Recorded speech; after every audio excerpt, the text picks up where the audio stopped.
So, of course, the central theme of this week's parsha is the Aseres Hadibros, Matan Torah. So that's what we're going to talk about. Right away, the introduction to Aseres Hadibros. And then he's going to talk about a totally different topic, but the way it relates to Matan Torah. But Matan Torah, Nemar, by David al-Kim, is Kol HaDvarim Eila Leymor. So it's a very interesting thing. Throughout the Torah, it uses very often, it says that Hashem spoke to Moshe, Leymor. Now, usually the word Leymor means to say to the Bnei Yisrael, because Hashem spoke to Moshe to give it over to the Bnei Yisrael. Over here, it's a big problem, because everybody was there. So why would he tell him Leymor? I'm a fortune shoyl in ma pirush Leymor b'chol makom b'namar v'daber gomer Leymor pirushu shel davar sheyesh limser sadvar b'nei Yisrael. You have to give it over to the Yidden. Shaloi shamas amira, because they didn't hear what Hashem said. Hashem spoke privately to Moshe, and then Moshe had to give it over Leymor to the Bnei Yisrael.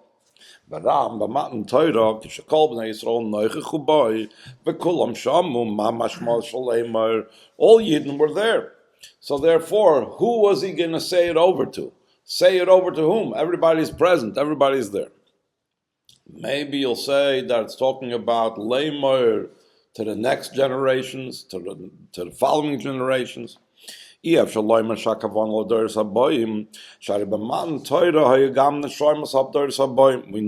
the Medrash says that all neshamas from all generations were there by Matan Torah. Like they have that expression, I saw you at Sinai. All neshamas, even us, we were there by Matan Torah. So again, the word Leymor doesn't apply. The word Leymor applies only if you have to tell it to someone that wasn't there. Since we were all there, there's nobody who to tell it over to. So why does it say Leymor? And there's many different explanations for this.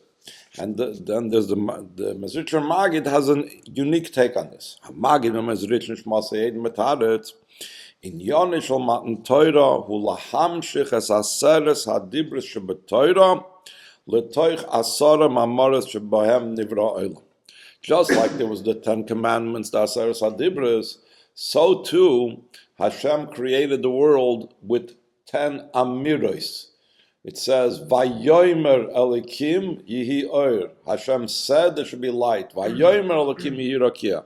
It says there are Asarah Maamoros, even though it says Vayomer only 9 times, Bereshis is also considered one of the 10. But essentially, when we talk about Amira, we are referring to the Leymor from the word Amira, Asarah Maamoros. We're talking about what the world was being created with. And Vaydaber Elokim is Kol HaDvarim Eila Leymor, the Aseres Hadibros, Vaydaber is Leymor to connect with the world, to connect with how Hashem created the world. It says concerning the Karbonos of the Nesiim, it says the 10 every spoon in the holy shekel. So it says a pirush that what does it mean Asarah, that there is a balance, a scale. Shekel HaKodesh means a holy scale could be. Asarah Maamoros shkulim umuchavanim leumas Aseres Hadibros. You have every scale, you have something on one side that corresponds to the other side of the scale. So you have on one side of the scale, you have Aseres Hadibros. On the other side of the scale, you have the Asarah Maamoros, meaning that one is connected to the other, one corresponds to the other, one impacts the other. Lefichach namar vayidaber Leymor. Lahamshich as vayidaber Aseres Hadibros. You have to take the diburim, the 10 diburim, the 10 commandments, bil Leymor, to draw down the Leymor Asarah Maamoros. What does that mean practically in our life? Aseres Hadibros tzarich laha'ir b'inyanei ha'olam Asarah Maamoros. Torah, which is Aseres Hadibros, needs to impact, influence, and illuminate the world. Shaloi kedas ha'soivrim sha'torah l'chud va'olam l'chud. U'shebeyoysei b'sviva Toranis al adam li'es Yehudi shal Torah v'ilu b'tzeisei la'olam olav lisnag b'hesem la'noches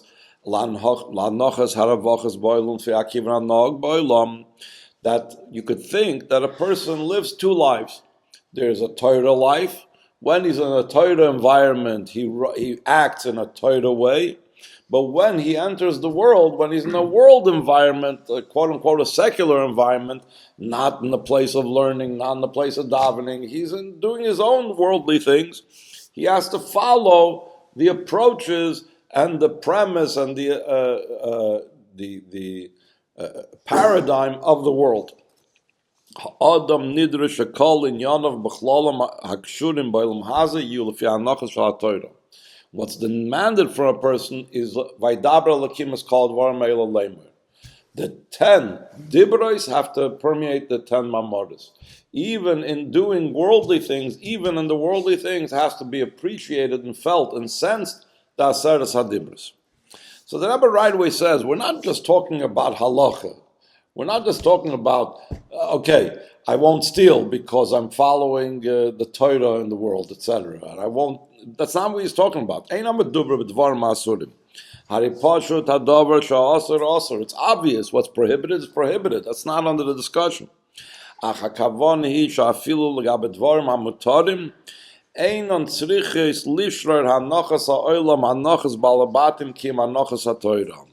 Even when it comes to permitted things, the attitudes, the approaches, the preconceived premise, and what's called the hanacha has to be Torah hanachas, not the hanachas of the world. What's called, he's referring to hanachas balabatim, there's an expression, das balabatim hepech das Torah.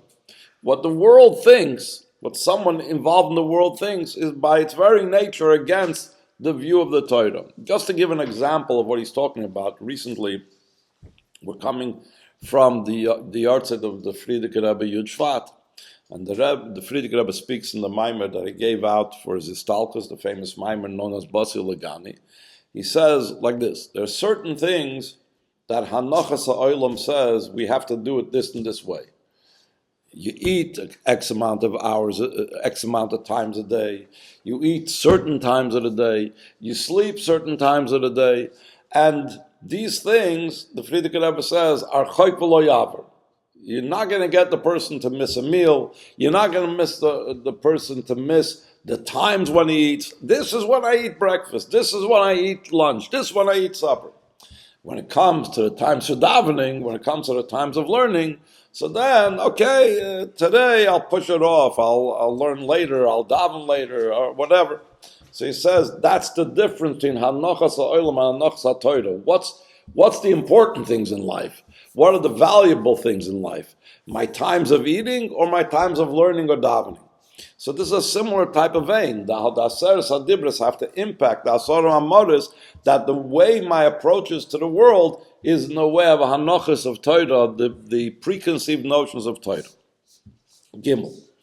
Zuga mashmas hanemar, it says, Haisali dimasi lechem yoimim v'loyla. David HaMelech said that my tears were bread for me day and night. When they told me all day, where is your God? The simple meaning of this pasuk is, David HaMelech was saying that the Goyim are making fun of him and saying, where is your God? Why isn't he protecting you? And that hurt him so much that it became like his bread. His crying over this became like his bread. But the Rebbe is going to take these very same words and give it a deeper nuance. Means the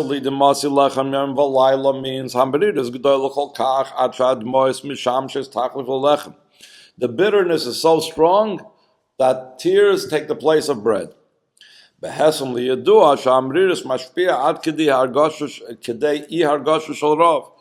know that if a person is very upset, he loses his appetite. So that's what he says. I didn't feel a need for bread because I was so wrapped up in my tears. But what was the cause of his crying? Nemar behem shachapasik be'emoir alai milmayla ba'atayna. From above, from Hashem, not the goyim. From Hashem came the complaint. Kol hayoim ayelakecha. The ordinary way of reading this pasuk is B'moira like kol hayoim, kama ayalakecha. They were telling me the whole day, where's your God? Here, the Rebbe is putting the kama in a different place. B'moira lai, when they tell me from above, when Hashem tells me, kol hayoim ayalakecha, the entire day, where's your God? What does that mean? Hapirish alakecha, what is the meaning of alakecha? Koichacha v'chayusecha. The meaning, every name of Hashem, there's multiple names of Hashem, there's 7 names that you're not allowed to erase. Every name of Hashem has a certain meaning. Elokim has to do with might, power, energy. That's why Dayanim are also called Elokim, because they exert power and strength. Next week's parsha, we're going to have Lifnei Elokim Yovid Varshneim. But so Elokecha means that Hashem is your might, your power, your chayis. He's involved with you. Mi Elokecha, who is a person's chayis? Who is his God? Havaya Elokecha. What does that mean? Havaya shalamaylo uzmanu mokim. The name Yud Kei Vav Kei is beyond time and place, because it says Yud Kei Vav Kei is really a combination of 3 words. Hoya, was, Hoiva, is, and Yihya, will be. The name Yud Kei Vav Kei, Yud, and then a Hey, and then a Vav, and then a Hey, is really a combination of all those 3 things. That shows that we're talking about Hashem's power that's beyond time, and anything that's beyond time is also beyond place. So we're saying Havaya is Alakecha, Kaichacha v'chayusecha. That's a Jew's power, that's his Jew's energy, his vitality, his life. Yes, Al Kain, even more so, Anoichi Havaya Alakecha. We say in the Aseres Hadibros this week, says Anoichi is Havaya your God. So the Zohar says, Anoichi Misha Anoichi. There's a level of I who I am, the lo yisrames loy b'shum ois v'loy b'shum koitz. The word Anoichi is not even a name. A name, even a name of Hashem, shows on a title and shows to a certain degree on the description. Anoichi is just I. I is an aspect of Hashem, Hashem's very essence, that cannot even be hinted at, not in a single letter, not even on a point on top of the letters in the Sefer Torah. It's just I, who I am. Hu Elokecha Chochacha v'chayisecha. Hashem's very being, not only Shem Yud Kei Vav Kei Havaya, but Anoichi, that is the koyach and the chayis of a Jew. And Zu Hadrisha Amufnis Klape Adam, this is what's being demanded. Kol Hayom Ay Elokecha. The entire day, where is the one that gives you your power? This feeling, this awareness, this sense that I, who am beyond everything, is your power and your strength. That's what we want to know. Where is that the whole day? The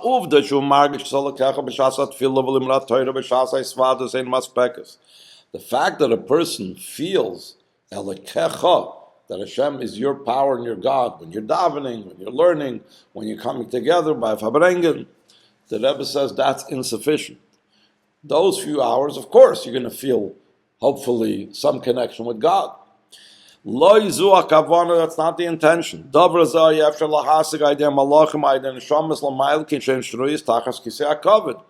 That even Malachim experienced. That even the Neshamas, when they were under the throne of glory, they also experienced that. The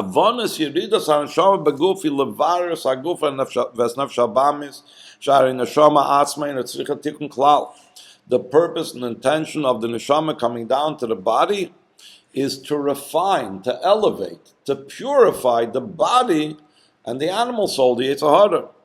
Because the Neshama itself doesn't need any to be fixed up. The neshama itself is perfect. It's only the body down here and our nefesh habahamis that needs to be elevated. So therefore, to do things that the neshama would anyway experience in Gan Eden, that's not the purpose that the neshama comes down here. Hadrisha klapav hi shekol ayoim. What's demanded of a yid is the entire day. When he eats, when he drinks, when he's involved in his business and when he's involved in his work, when he speaks with people, it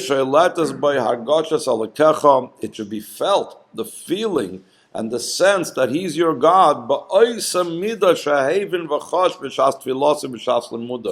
to the same degree that a person feels that Hashem is his power and his energy when he's davening, when he's learning, etc. This has to be felt when he's eating, when he's drinking, when he's doing business, etc., etc. And that's what David HaMelech was saying. Kol hayom ayelekecha. The entire day we're asked, where is your God? Where is this feeling? Where is the sense that Hashem is my God? So now, the Rebbe is going to go into a different topic. The idea of the importance of the study of permeate HaTorah, which these days, that's through studying Chassidus. The inner part of the Torah is revealed in studying of Chassidus. Dalet. Yeshnam keilo HaTorah sheTorah Chassidus hi inyan shel nister. Chassidus is the concealed part of Torah. Dvar mechusim meflaim ve'ein tzorech lochein lilmedais chas v'shalom. Since it's the concealed part of Torah, it's meant to be hidden. It's not meant to be revealed. We're not supposed to learn it, heaven forbid. The response is as follows. B'shas Matan Torah, during the giving of the Torah, nitna kol Torah kula, the entire Torah was given. Gama chelik Nigleh v'gama chelik nister. Both parts of Torah was given. Like it's brought down Chassidus, Matan Torah lo yiyadapam. There won't be Matan Torah ever again. It took place one time, in the year over 3,300 years ago, in the year 2448, and that's it. And by that Matan Torah, everything was given, including anything that will be revealed in later generations was given already at Matan Torah. Meaning, even the concealed part of the Torah, even the Zohar, even Chassidus, even the writings of the Arizal, all of that was already given by Matan Torah. But Adrab, Nigleh Torah hayas benister. What's known as the revealed part of the Torah, which means like Halacha and Gemara and even the Tanakh, all of these things were concealed. They were the nister. In the beginning we started saying that permeate HaTorah is nister. At the time of Matan Torah, the revealed part of the Torah, which we call now the revealed part of the Torah, was concealed. As it's known, Aseres Hadibros yeshnan tarach oisi shebehem remuzes tarach ha-mitzvahs. The Aseres Hadibros has in it 620 letters in it. It's made up, if you count up all the letters in the Aseres Hadibros. What's the significance of the number 620? Taryag mitzvahs deraisa, v'zayin mitzvahs derabanan. There's 613 mitzvahs min ha-Torah, and together with the 7 mitzvahs midrabanan, like the Tils Yadayim, Purim, Chanukah, Erev, and these are all mitzvahs derabanan. So these 7 mitzvahs plus the 613, it's 620. Kach, this means shekol ha-mitzvahs klulos ba'aseres hadibros rak beremez u'benister. That all the mitzvahs are included in the Aseres Hadibros only in a hint and concealed. If I remember correctly, also Rashi brings down in Chumash that the Reb Sadia Goyen writes how you could find all the 613 mitzvahs in over all the Aseres Hadibros, and he explains how which mitzvahs are hinted in the first one of the Aseres Hadibros, which mitzvahs are hinted in the second, and so on. But what does that mean? It's not open; it's concealed. So people are complaining that Chassidus is the concealed part of the Torah. At the time of Matan Torah, what's now the revealed part of the Torah was concealed then. As opposed to this, what we are now calling the concealed part of the Torah, the inner part of the Torah, Kabbalah, was then revealed. Because then all the Bnei Yisrael saw the divine chariot above that talks about all the spiritual levels, the malachim, and so on above. It says the thousands of Shinon. Shinon is another word for malachim or divine powers. Was Sinai b'kodesh. These were all visible by Har Sinai. And the Rebbe adds, Shinon, Rosh HaTevis, Shoir Nesher Aryeh Vanun Pnei Adam. The word Shinon is there was the faces on the divine chariot. There was a malach with the face of an ox. There was a malach with the face of an eagle. There was a malach with the face of a lion. And a malach with the face of a human being. That was the divine chariot above the Merkavah Elyono. So this is what they saw. This was revealed. The inner part, the secrets of the Torah was revealed. So therefore, you're telling me that this is the concealed part of the Torah. It's not really the concealed part of the Torah. Really, it's the revealed part of the Torah. Okay, the Rebbe is going to go on. It's going to bring from a different sikha another point that we see about those that complain about why we shouldn't be learning the inner part of the Torah, why we shouldn't be learning about Chassidus.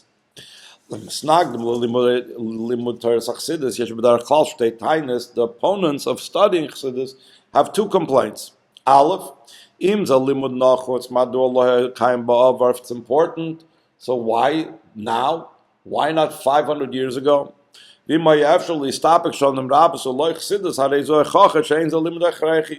was possible to survive so many years without Chassidus. It's a proof that's not a necessary study. The Rebbe talks about this so many times, and he says it's like saying, he's going to answer this here also, but it's like saying that, you know what? When it was hot outside, I didn't put on the heat.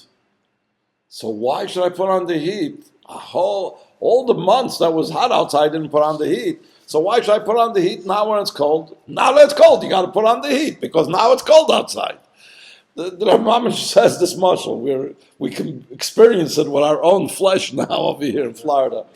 So the same thing. In the times when we were warmer Jews, more impassioned, more excited about Yiddishkeit, we didn't need to get the flame of Torah so much, the flame of the inner part of the Torah to heat us up. But now that it's cold outside and our attitude towards Yiddishkeit is colder, so therefore we got to turn on the heater, we got to turn on the fire, we got to warm up, we got to learn Chassidus. Beis, limud zeh hu kazah ha-moivel lebitl metzias hagashmias vayesh v'areinyoni shel bitlo in shel shlila v'heder. If you look a lot at Chassidus about bitl hayesh, nullifying one's ego. Seemingly nullifying the ego is seemingly a negative thing. We should be positive. We should be all about building things up, not about destroying. So the Rebbe is going to bring an amazing mashal. Most ways of healing, when a person has an illness, most times you need to build things up. You need to build up the person's strength. But in certain cases, there are things that grow that shouldn't be there, then you need to attack it and you need to remove it. And your whole medicine is based on attack and removal. The response to this is, Rambam, in what's called the 8 chapters of the Rambam, it says,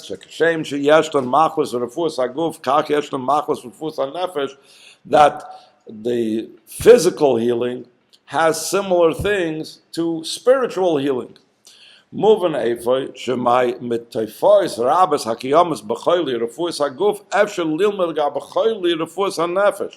Literally, from things that we see in situations of medical situations and healing of the body, you could derive things about how we're supposed to heal things spiritually as well, and the illness of that there is to be found by a person. In general,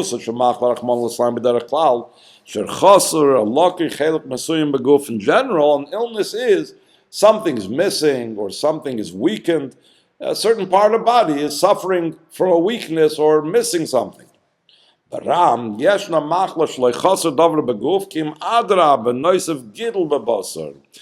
an illness where it's just the opposite. Nothing's missing. Chas v'sholom, there's a growth. What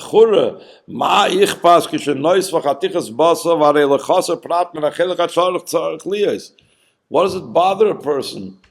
There's extra. Extra shouldn't bother us. This is very clear. This is an illness. Sometimes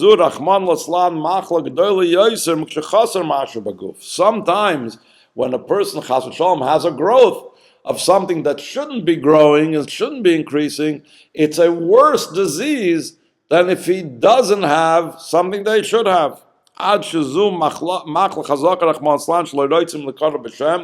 So this is such a strong disease that we don't want to call it by name. By Yidden, we don't refer to that terrible machla. We say just the yena machla, that disease, or machla hayedua. We don't want to even mention it by name. It's such a terrible disease.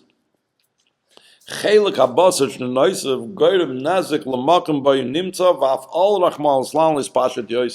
type of illness that is a growth not only causes a deficiency and harms the place where the growth is in, but it can chas v'shalom spread out and cause negative impacts in other part of the body as well.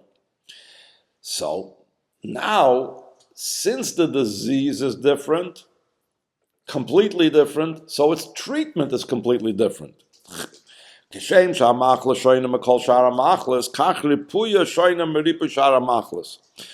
harafuis merkavas metesefes mesiemes hanitenes laadam ulo masam harafua lamachla zui larois as a chelik anois avaydei kach mesrape adam beemes. All types of medicines is usually, like I said before, you have to add, you have to give something that will strengthen the person. But to deal with this terrible disease of a growth that shouldn't be there, it's just the opposite. You have to destroy, you have to undermine this growth, and through that the person becomes truly healed.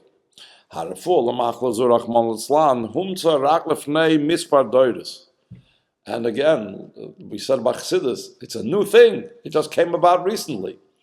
The healing for this terrible disease of where there's a growth is something where only in the last few generations they came up with the idea about how to deter and how to destroy the growth of this type of disease. And the detailed ways to use this type of healing was invented later on, and it's still a lot of research going on. Therefore, how about if a person were to say, we never used radiation and chemo and all these different type of things to treat diseases 300 years ago, 500 years ago. We weren't about destroying things, we were about strengthening things. So I'm not going to use this, chas v'shalom.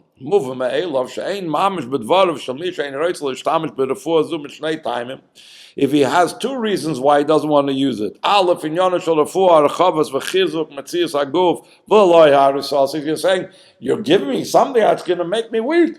I know medicine. Medicine is supposed to make me stronger. I don't want to take chemo. I don't want to go through radiation that's going to go ahead and make the person weaker. And also, it was never done before. For many, many generations, they never did this. He doesn't want to listen to the new doctors with their new medicine. He himself is an expert. Therefore, he'll act the way they acted in the past. There's in the Yiddish version of the Sikha, he uses the term Sam Sapozhnik. Sam Sapozhnik means literally in Russian or Ukrainian, I'm also a shoemaker.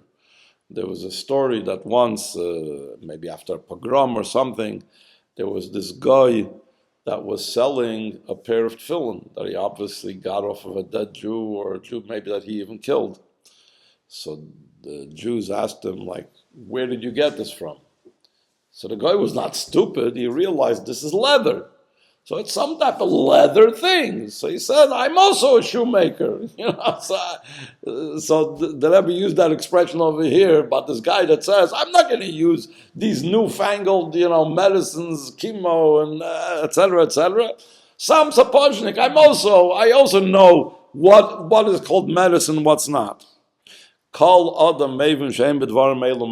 person understands this has no value whatsoever. His complaints, his ideas, it make no sense. What do you need to expand and strengthen? That's the healthy part of the body. But not the part that's the growth. It doesn't belong to the body. It's damaging the body. Therefore you have to destroy it. In the past, this disease, that again the Rebbe doesn't want to mention by name, was not so open and common like now. And therefore they didn't search so much and they didn't research so much the remedies for it. And the main thing is, from Hashem, they didn't send into people's mind the appropriate answer to this disease because there was no reason to find an answer to this disease. As opposed to that, lately, when this disease increased, so Hashem preceded to the illness, He preceded the healing, and He established and He gave us the healing for it. And the Rebbe says that we know that the physical and the spiritual are connected with each other. Things that are going on in the physical realm are reflecting of things that are going on in the spiritual realm.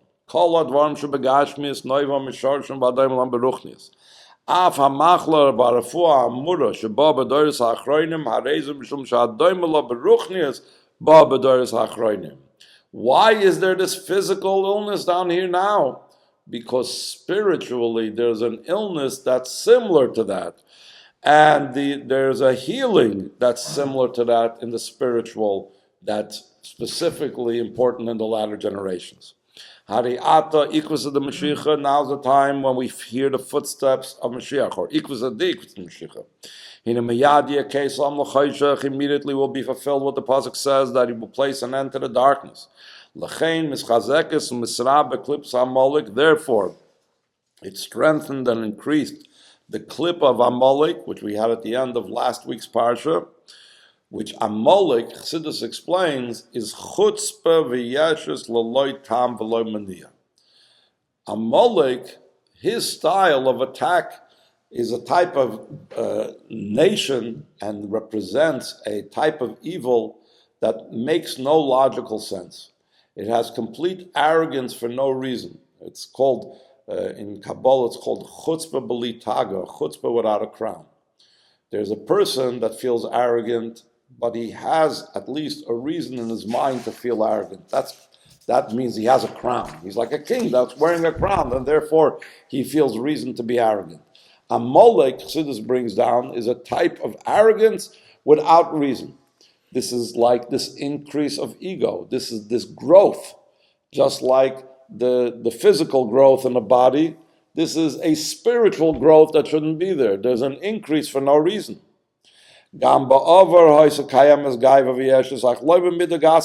True. Arrogance, ego, etc., pride existed earlier, but not to the degree that it exists now. This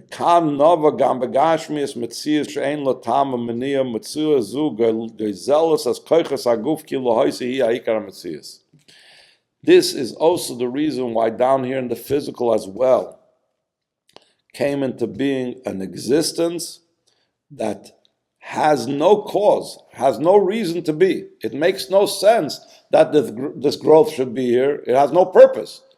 And all it does is rob from the energy and the nutrients of the body. So Higdem HaKadosh Baruch Hu Refuah L'Maka V'Gila Es Torah Chassidus HaYetzeres Heres V'Churban B'Chelik HaCholani Shel Metzias HaYesh. So Hashem proceeded and gave the healing, the medicine before the illness, the spiritual illness, which Torah Chassidus, like he said at the beginning, breaks down the person's ego, breaks down the person's pride and arrogance, that growth of for no reason, that sickness, that illness of that growth. Move on. The Rebbe concludes that in one aspect, but the analogy is not the same. The metaphor that we're using from this physical disease to the spiritual disease and the spiritual remedy is not the same.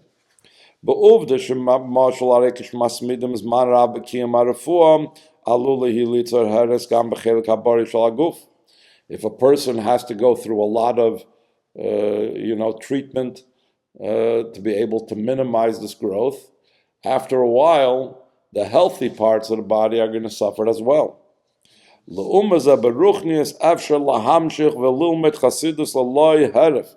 It's possible to study Chassidus without stop, lilmoid oid v'shuv lilmoid, to learn again and learn again. It'll be a direct laser beam. It'll only be on the part of the ego that will destroy, nothing else. Concerning